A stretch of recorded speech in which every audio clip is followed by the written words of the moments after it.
Hello dear students. इस video में हम लोग बिहार बोर्ड वर्ग 8वीं का नई गणित प्रश्नावली 4.1 का प्रश्न संख्या 1 से देखेंगे। तो देखिए प्रश्न संख्या 1 में क्या कह रहा है। प्रश्न संख्या 1 कह रहा है किसी शहर के युवा व्यक्तियों के एक समूह का यह जानने के लिए एक सर्वे किया गया कि वे किस प्रकार का संगीत पसंद करते हैं। इनसे प्राप्त आंकड़ों को संकलन पाई चार्ट में दर्शाया गया है। इस पाई चार्ट से निम्नलिखित प्रश्नों के उत्तर दीजिए। प्रश्नों को समझिए, प्रश्न में क्या कह रहा है। प्रश्न कह रहा है किसी शहर में, मान लीजिए कोई शहर है, दिल्ली, पटना, हरियाणा, कोई भी शहर ले लीजिए। तो देखिए किसी शहर के युवा व्यक्ति यानी कि जवान व्यक्ति के एक समूह या फिर बोल सकते हैं एक ग्रुप का यह जानने के लिए सर्वे किया गया या फिर बोल सकते हैं वोट किया गया कि वे किस प्रकार का संगीत पसंद करते हैं। संगीत का नाम यहाँ पे दिया गया। तो आगे इसमें समझिए, कह रहा है इनसे प्राप्त आंकड़ों को संकलन पाई चार्ट में दर्शाया गया है। तो इनसे प्राप्त आंकड़ों को यहाँ पे देखिए पाई चार्ट में दर्शाया गया। ये हमारा पाई चार्ट दिया हुआ है, इस तरह का आकृति को हम पाई चार्ट कहते हैं। तो इस पाई चार्ट में दर्शाया गया है। देखिए इससे आगे कह रहा है इस पाई चार्ट से निम्नलिखित प्रश्नों के उत्तर देना। पहला, दूसरा और तीसरा जो प्रश्न दिया है उन सभी का इस पाई चार्ट के माध्यम से हमें उत्तर देना है। तो देखिए ये जो पाई चार्ट है, तो इसमें देखिए यहाँ पर देखिए तो ये दिया है 20% युवा व्यक्ति जो है उपशास्त्रीय पसंद करते हैं। तो यहाँ पर ये जो दिया है 20, ये हमारा प्रतिशत में दिया। और प्रतिशत का मतलब क्या होता है, प्रत्येक 100 में से, कितना में से, 100 में से। तो देखिए 100 में से 20% व्यक्ति जो है युवा व्यक्ति उपशास्त्रीय संगीत को पसंद करते हैं। इसी तरह से यहाँ पर देखिए पाई चार्ट में ये जो दिया है त्रिज्याखंड, इसको देखिए यहाँ पे इसमें मनोरंजक जो है, मनोरंजक संगीत 40% युवा व्यक्ति जो है पसंद करते हैं। इसी तरह से यहाँ पर लोक संगीत को जो है 30% युवा व्यक्ति पसंद करते हैं।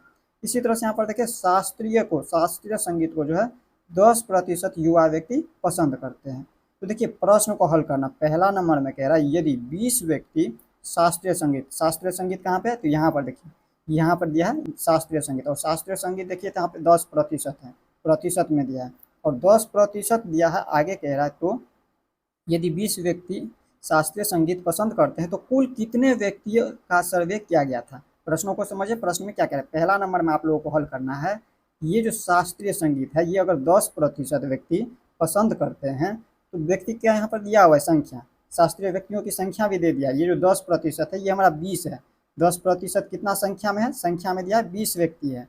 तो आगे कह रहा है कुल कितने व्यक्ति का सर्वे किया गया था, कुल कितने युवा व्यक्तियों का सर्वे किया गया था जिसमें से 20 व्यक्ति जो है शास्त्रीय को पसंद करते हैं, बाकी का और सभी में पसंद करते होंगे। यही हमें हल करना है। तो चलिए इसको हम बारी बारी से हल करते हैं। अगर प्रश्न को हम समझाएं और ये एक बार में ना समझ आया हो तो फिर से देखिए इसको, तब जाकर के आप लोगों को समझ आएगा। अगर एक बार में नहीं समझ आए तो चलिए हम इसको यहाँ पर समझाते हैं। यहाँ पर समझिए, इसमें हमें क्या करना है, लिखना है। यहाँ पर क्या लिखेंगे, तो देखिए हमें पता नहीं है। यहाँ पर समझिए, इसमें देखिए प्रश्न में कह रहा है यदि 20 व्यक्ति शास्त्रीय संगीत को पसंद करते हैं तो कुल कितने व्यक्ति का सर्वे किया गया था। तो हमें कुल व्यक्ति पता नहीं है तो हम एक्स मान लेंगे। जब नहीं पता रहता है तो हम क्या करते हैं, एक्स मान लेते हैं। कुल व्यक्ति की संख्या ज्ञात करिए। यहाँ पर हम लिख देंगे माना कि कुल कुल युवा व्यक्तियों की संख्या,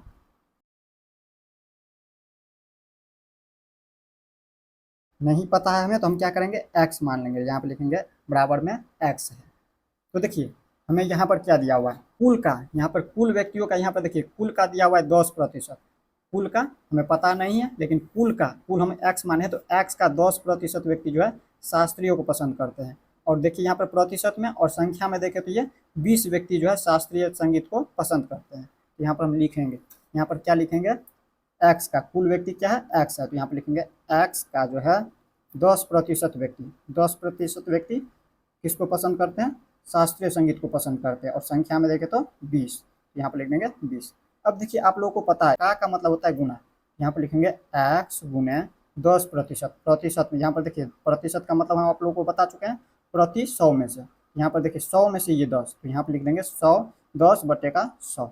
जब भी हम इस तरह से 10% हो हम लिख देंगे प्रतिशत से। जब इसको बाहर करेंगे, अभी प्रतिशत में, इसको प्रतिशत से जब हटाएंगे तो संख्या हो जाएंगे क्या पर, 10/100। इस तरह से बराबर में 10 दिया है तो 10 लिखे और प्रतिशत को हटाएं तो यहाँ पे बट्टे में 100 लिखे। बराबर का 20 दिया है तो बराबर में लिखेंगे 20। अब क्या करेंगे हम इसमें, तो हमें एक्स निकालना है, हमें कुल व्यक्तियों की संख्या ज्ञात करनी है। हम एक्स निकाल रहे हैं। यहाँ पर देखिए कुल व्यक्तियों की संख्या एक्स मान है, तो यही हमें एक्स ज्ञात करना है। तो एक्स ज्ञात करना है तो हम इनको क्या करेंगे, अब ये देखिए गुना में है, देखिए एक्स के गुना में हो गया 10 और ये एक्स के भाग में हो गया 100। हम इसको हम बराबर के जब उन साइड ले जाएंगे तो संख्या क्या हो जाएगी, पलट जाएगी। यहाँ पर 20 है तो लिख देंगे 20, और इसका व्युत्क्रम यानी कि उल्टा संख्या देखिए, ये अंश वाले नीचे आ जाएंगे और हर वाले ऊपर चले जाएंगे। यहाँ पर लिख देंगे गुना में 10, देखिए ये एक्स के गुना में है, यहाँ पर ये ऊपर जाएगा तो ये नीचे आ जाएगा, भाग में आ जाएंगे 10, और बट्टे में इस तरह से, यहाँ पर देखिए ये इसके भाग में, इनके बट्टे में कुछ भी नहीं है तो एक दे सकते हैं, तो इस तरह से तो एक्स के बट्टे में यहाँ पे है तो भाग में है, ऊपर चले जाएंगे, इनको बराबर तो उन साइड ले जाएंगे तो ये 100 ऊपर चले जाएंगे, 100 ऊपर चला गया। तो अब देखिए इसमें हम काटेंगे, इसमें देखिए तो यहाँ पे कट रहा है, यहाँ पर या लगाते जाइए, इस तरह से या लगा देंगे एक बार। तो देखिए एक्स का मान हम कैसे निकालेंगे, देखिए 10 से काटेंगे तो 10 दाएँ के 100, 10 बार में ये 100 कट गया। अब देखिए 20 को 10 से गुना करें, सामने सामने गुना होता है, अंश को अंश से हम गुना करते हैं, सामने सामने क्या होता है, गुना होता है। तो 20 को हम 10 से गुना करेंगे तो 20 दाएँ के 200, तो ये एक्स बराबर निकला है 200। और एक्स किसको माने हैं, तो कुल युवा व्यक्ति की संख्या को माने हैं। हम इसमें लिख सकते हैं, हमें जो कह रहा था निकालने के लिए, कह रहा था कुल कितने युवा व्यक्तियों की सर्वे किया गया था, तो हम लिख देंगे, यहाँ पर लिखेंगे कुल 200 युवा व्यक्ति का सर्वे किया गया था। यही प्रश्न संख्या 1 का 1 नंबर में पूछ रहा था, पहला नंबर में। इसी तरह से देखिए दूसरा नंबर, अब दूसरा नंबर को समझिए, यहाँ पर क्या दिया हुआ है। तो यहाँ पर देखिए दूसरा नंबर, इसको समझिए, प्रश्न संख्या 1 का ये दूसरा नंबर, इसको समझिए। इसमें कह रहा है किस प्रकार का संगीत सबसे अधिक व्यक्तियों द्वारा पसंद किया जाता है।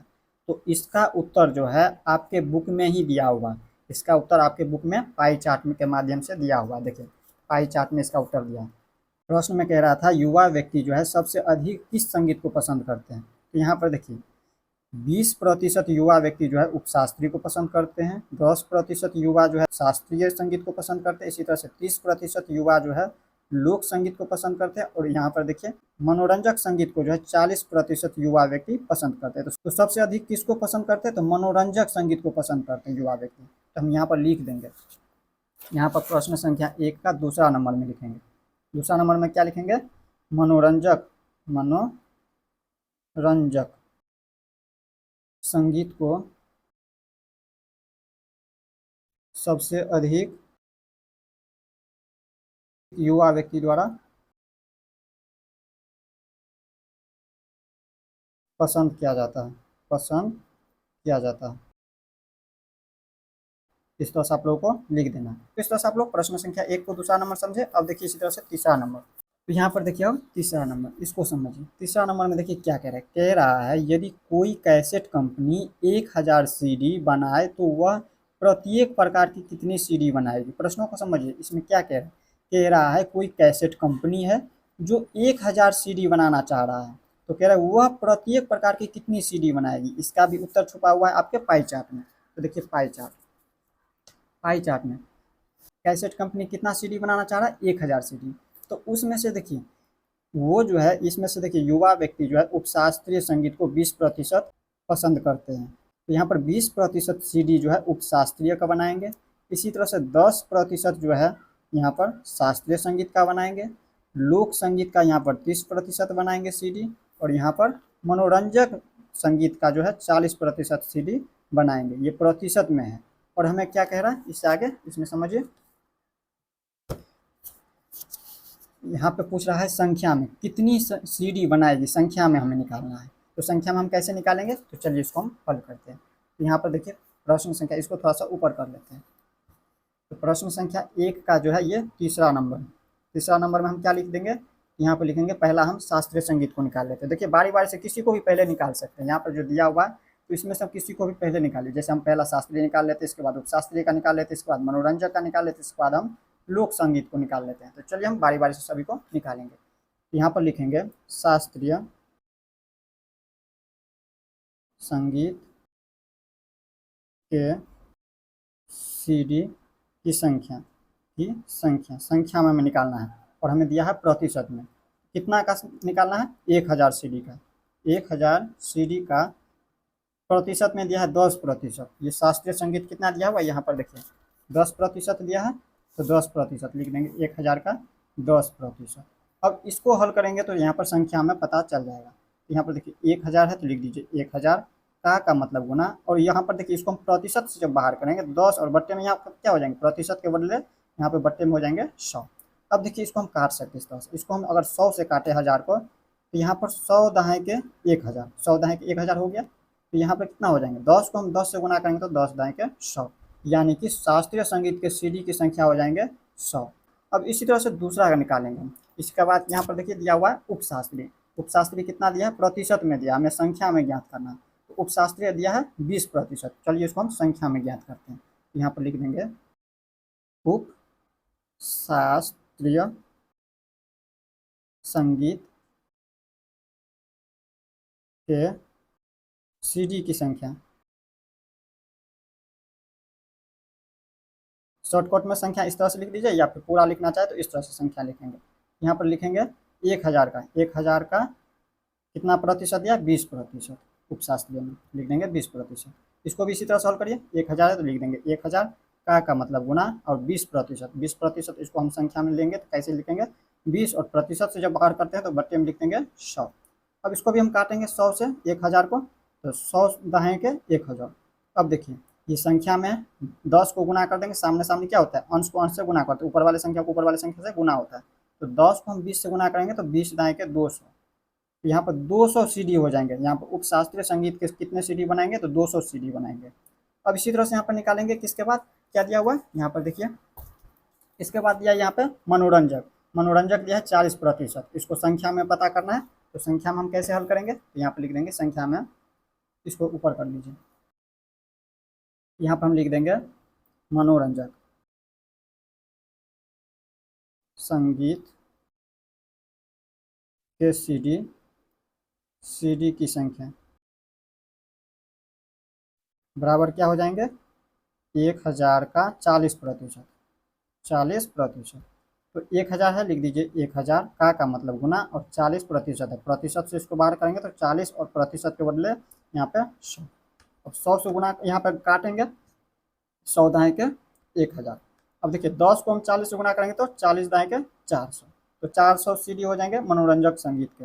यहाँ पर लिख देंगे। इसके बाद है यहाँ पर देखिए लोक संगीत दिया है 30%। यहाँ पर लोक संगीत का निकालेंगे, यहाँ पर लिखेंगे लोक संगीत के सीडी की संख्या बराबर क्या हो जाएंगे, 1000 का 30% दिया है, 30%। यहाँ पर लिख देंगे 1000 का मतलब गुना और इसको प्रतिशत से बाहर करेंगे तो 30 और बट्टे में 100, 100 से काटेंगे 100 दहाई के 1000। यहाँ पर देखिए 30 को 10 से गुना करें या फिर 10 को 30 से गुना करें, 3 दहाई के 30, 300 सीडी हो जाएंगे लोक संगीत का। तो यही हो गया इसका आंसर। तो इस तरह से आप लोग प्रश्न संख्या 1 को हल कर लिए हैं। अब हम देख लेते हैं इसी तरह से प्रश्न संख्या 2 को। अब देखिए इसी तरह से प्रश्न संख्या 2 में क्या कह रहा है, प्रश्न संख्या 2 को समझिए। इसमें कह रहा है 360 व्यक्तियों के एक समूह से 3 ऋतुओं वर्षा, सर्दी और गर्मी में से अपनी मनपसंद ऋतु के लिए मतदान करने को कहा गया। इनसे प्राप्त आंकड़ों को संलग्न चित्र में दर्शाया गया है। प्रश्नों को समझिए। प्रश्न में क्या कह रहा है, प्रश्न में कह रहा है 360 व्यक्तियों का एक समूह है या फिर बोल सकते हैं ग्रुप है, जिसमें 3 ऋतुओं, पहला वर्षा ऋतु, दूसरा सर्दी ऋतु और तीसरा है गर्मी ऋतु। तो इनमें से मनपसंद ऋतु के मतदान किया गया है, यानी कि वोट किया गया है जो किसको कौन सा ऋतु पसंद है। तो यहाँ पर देखिए आगे कह रहा है इनसे प्राप्त आंकड़ों को संलग्न चित्र में दर्शाया गया है। यहाँ पर देखिए संलग्न चित्र में दर्शाया गया है। देखिए ग्रीष्म ऋतु जो है 90 व्यक्तियों को पसंद है, मतों की संख्या हो गया, यानी कि 90 व्यक्ति जो है मत किए हैं किसके लिए, ग्रीष्म ऋतु के लिए, इनको ग्रीष्म ऋतु पसंद है। इसी तरह से यहाँ पर देखिए 120 मत यहाँ पर मिले हैं वर्षा ऋतु को, यानी कि 120 व्यक्ति जो है यहाँ पर वर्षा ऋतु को पसंद किए हैं।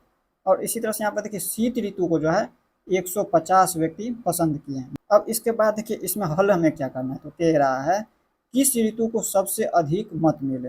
अब यहाँ पर किस ऋतु को सबसे अधिक मत मिले हैं, तो देखिए ग्रीष्म ऋतु को जो है 90 मत मिले हैं, वर्षा ऋतु को 120 मत मिले हैं और शीत ऋतु को देखें तो 150 मत मिले हैं। तो सबसे अधिक किसको मिले हैं, तो शीत ऋतु को। तो हम पहला का उत्तर यहाँ पर लिख देंगे, यहाँ पर लिखेंगे शीत ऋतु को। पहला का फल में शीत ऋतु को सबसे अधिक मत मिले, सबसे अधिक मत मिले। या फिर आप इतना ना लिखना चाहे तो डायरेक्ट लिख दीजिए शीत ऋतु को। अब देखिए इसी तरह से यहाँ पे दूसरा नंबर को समझते हैं। दूसरा नंबर में क्या दिया हुआ है, प्रत्येक त्रिज्याखंड का केंद्रीय कोण ज्ञात कीजिए। अब क्या कह रहा है, प्रत्येक त्रिज्याखंड का हमें केंद्रीय कोण ज्ञात करना। और केंद्रीय कोण हम कैसे ज्ञात करेंगे, तो देखिए इसके लिए हमें सबसे पहले हमें बनाना होगा एक सारणी। अब सारणी कैसा होता है, तो यहाँ पर देखिए दिखाते हैं आप लोगों को। यहाँ पर देखिए सारणी बना हुआ है।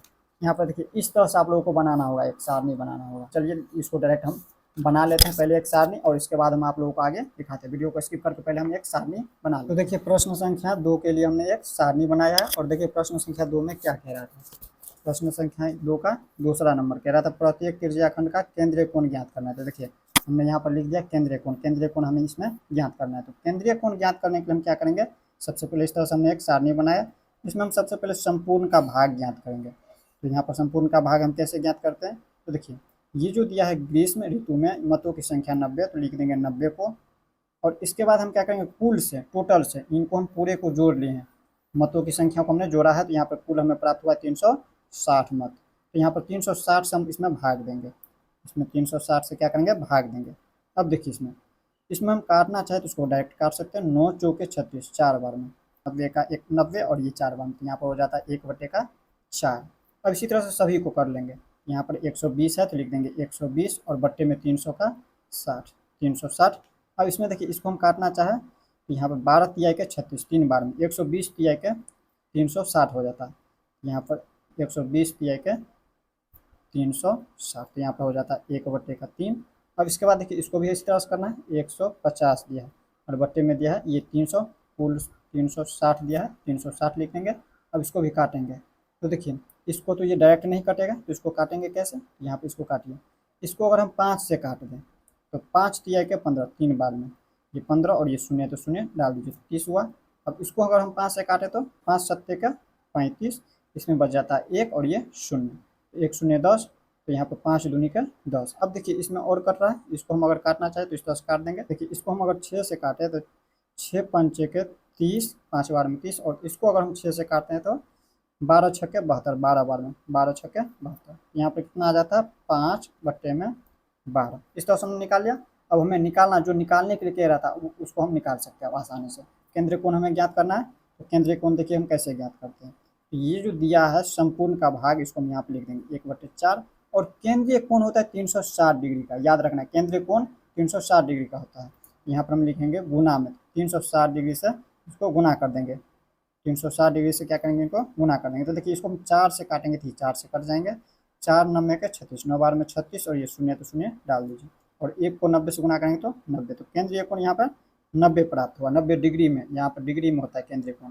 यहाँ पर समझिए केंद्रीय कोण क्या होता है, ये हमारा होता है केंद्रीय कोण। देखिए जैसे यहाँ पर ये 90 डिग्री का ये हो गया, इसी तरह से ये 65 डिग्री है, ये 80 डिग्री है, ये हमारा केंद्रीय कोण होता है। ये आप लोगों को याद रखना। और ये हमारा होता है इस तरह से त्रिज्याखंड, ये होता है त्रिज्याखंड। तो इसमें देखिए यहाँ पर सभी का केंद्रीय कोण निकालिए। इसी तरह से यहाँ पर इसमें भी लिखेंगे 1/3 और गुना में क्या करना है, 360 डिग्री, सभी में 360 डिग्री से गुना कर देना है। 3 से काटेंगे तो 12 तिहाई के 36, 12 बार में, और ये शून्य तो शून्य, यहाँ पर हो जाता है 120 डिग्री। अब इसी तरह से यहाँ पर निकालना है 5/12 का केंद्रीय कोण। यहाँ पर लिख देंगे 5/12 है, 5/12 को इसमें गुना करना है 360 डिग्री से। 12 से काटेंगे, 12 तिहाई का 36, 3 बार में 36 और ये शून्य तो शून्य डाल दीजिए।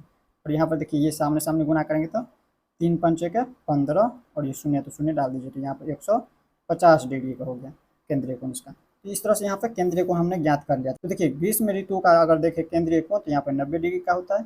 इसी तरह से वर्षा ऋतु का केंद्रीय कोण कितना होता है, 120 डिग्री का।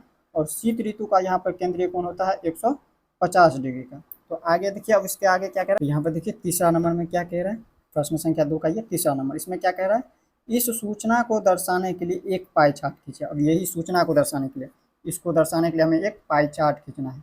पाई चार्ट कब बनता है, जब हमें केंद्र कोण ज्ञात हो। केंद्रीय कोण अगर ज्ञात हो जाता है तो हम आसानी से पाई चार्ट बना सकते हैं। तो चलिए हम इसको पाई चार्ट में हल करते हैं। सबसे पहले हम क्या करेंगे, इनको थोड़ा सा ऊपर कर लेते हैं और पाई चार्ट बना लेते हैं। इसके बाद हम आगे आप लोगों को समझाते हैं। तो यहाँ पर देखिए इस तरह से हमने एक घेरा बना लिया। ये हमारा क्या है, वृत्त है। इसे हम वृत्त आलेख भी इसीलिए कहते हैं। इसे पाई चार्ट कहिए या फिर इसे हम वृत्त आलेख भी कहते हैं। देखिए वृत्त में ये हमारा वृत्त है और इसमें देखिए यहाँ पर ये हमारा होता है इसका केंद्र, जहाँ से हम इसको घुमाते हैं। मान लीजिए इनको प्रकाल की सहायता से अगर हम इसको बनाते हैं इस तरह से, तो जहाँ से बनाते हैं वो हमारा इसका केंद्र होता है। तो केंद्र से देखिए सबसे पहले हम क्या करते हैं, एक यहाँ पर त्रिज्या खंड लेते हैं या फिर कह सकते हैं एक रेखा खींचते हैं। यहाँ पर इधर खींचिए या फिर इधर खींचिए, कहीं भी इधर खींचिए या फिर इधर से भी खींच सकते, कहीं से भी एक रेखा ले लेना है इस तरह से। इस तरह से यहाँ पे एक रेखा ले लेना है। तो हमने इस तरह से रेखा लिया और इस पे देखिए चांद की सहायता से सबसे पहले हमें क्या करना है, ग्रीष्म ऋतु को हमें यहाँ पर दर्शाना है। यहाँ पर देखिए ग्रीष्म ऋतु में देखिए यहाँ पर केंद्रीय कोण कितना निकला है, 90 डिग्री का। ये हमारा ग्रीष्म ऋतु है। ग्रीष्म ऋतु में 90 डिग्री का कोण, तो हमें सबसे पहले क्या करना है, इस पे हमें 90 डिग्री का एक कोण बनाना है। और 90 डिग्री का कोण कैसे बनाएंगे हम, तो चांद की सहायता से इसको हल कर सकते हैं। यहाँ पे चांद की सहायता से देखिए चांद ये हो गया और इसको क्या करेंगे, याद रखना है ये जो दोनों के बीच में देखिए ये जो दिया है इस बिंदु को हम क्या करें, इस केंद्र पर रखेंगे। यहाँ पर जो ये दिया हुआ है इस बिंदु पे इसको रखेंगे। इसको हम यहाँ पे इस बिंदु पे रख दिए हैं। अब इसमें हमें सबसे पहला क्या बनाना, 90 डिग्री का। तो 90 डिग्री यहाँ पर देखिए इसको हम अगर सामने से जाए, यहाँ पे देखिए ये है 90 डिग्री, यहाँ पे 90 डिग्री है। तो इन्हीं के सामने इस तरह से हम यहाँ पे एक बिंदु डाल देंगे। यहाँ पे इस तरह से हम बिंदु डाल देंगे और इसके बाद हम क्या करेंगे, सीधा इस तरह से मिलाएंगे। इस बिंदु को यहाँ बाहर नहीं जाने देना है, अंदर तक ही मिलाना है। यहाँ पे बिंदु दे दिए और इस बिंदु को और इस बिंदु को दोनों को इस तरह से रख देंगे और इसको हम मिलाएंगे। यहाँ से नहीं मिलाएंगे पूरा, बस इतना ही तक मिलाना है। इस तरह से हमने मिला दिया। तो ये हो गया हमारा पहला कोण, ये 90 डिग्री का, ये निकला है 90 डिग्री। और ये कौन सा ऋतु है, तो ग्रीष्म ऋतु का। तो लिख देंगे ग्रीष्म ऋतु, इस तरह से लिख देंगे ग्रीष्म। अब इसके बाद देखिए, इसके बाद यहाँ पर देखिए क्या दिया हुआ है। इसके बाद दूसरा हमें निकालना है वर्षा ऋतु। वर्षा ऋतु में यहाँ पर देखिए दिया है 120 डिग्री का केंद्रीय कोण। तो 120 डिग्री है, तो 120 डिग्री का यहाँ पे कोण बनाएंगे। यहाँ पे 120 डिग्री का कोण कैसे बनाएंगे, तो अब देखिए हम इसको लंब मानेंगे। यहाँ पर ये जो दिया है रेखा, इस रेखा पे रखिए इसको। यहाँ पर ये जो दिया हुआ है इनको तो हम इस बिंदु पे रखेंगे, यानी कि इसका केंद्रीय कोण पे रखेंगे। यहाँ पे इधर घुमाइए, उधर तो ये बन चुका है, इन साइड से रखना है। इस तरह से रख दिया। अब हमें क्या करना है, 120 डिग्री देखना है कहाँ पे। तो 120 डिग्री देखिए यहाँ पे किसमें है, यहाँ पे देखिए यहाँ आ रहा है, यहाँ पे 120 डिग्री। हम क्या करेंगे, यहाँ पे इस तरह से एक बिंदु लेंगे और इसको हम मिलाएंगे। अब इसको मिलाइए, यहाँ से क्या करना है, इस तरह से दोनों बिंदुओं को यहाँ पे रखेंगे और इधर से सही से मिलाना है और बाहर तक नहीं आने देना है, बस यहीं तक अंदर में ही इसको मिला देना है इस तरह से। तो इस तरह से हमने मिला दिया। तो ये हो गया हमारा कोण 120 डिग्री का, 120 डिग्री का। और यहाँ पे इसका नाम क्या है, वर्षा ऋतु, वर्षा ऋतु है। तो यहाँ पे लिख देना है वर्षा। यही हमें पाई चार्ट बनाने के लिए कह रहा था, तो पाई चार्ट बना रहे हैं।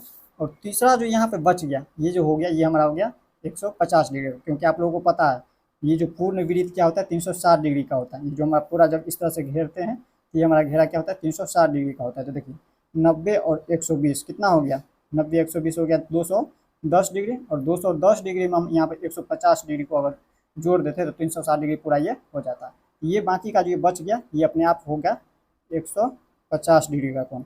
150 डिग्री का कोण बनाना ही नहीं है, इसको चेक करना चाहे तो आप चेक भी कर सकते हैं।